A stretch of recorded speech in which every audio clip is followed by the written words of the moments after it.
السلام عليكم ورحمة الله وبركاته. الحمد لله ولا ليال حداد ربطو إنه القرآن حج كون نقضه وما أنت قيامه كون ضوضه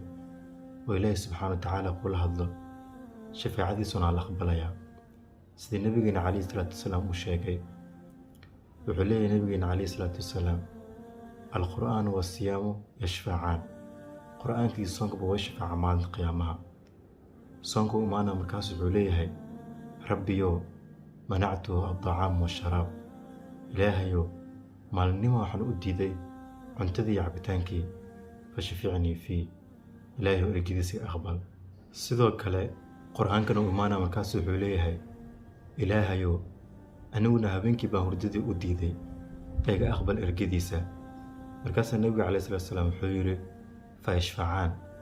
labadoodaba ergadooda la aqbalaya maalintaasi waxaad ugu baahi badan tahay waxa weeyaan cid ku hadasho waay ila maalintaasi lawyer ma leh yani wakiil ku dooday ma leh yawma ta'ti kullu nafsin tujadilu an nafsiha naf kasta إذا إيمان إذا استفاعي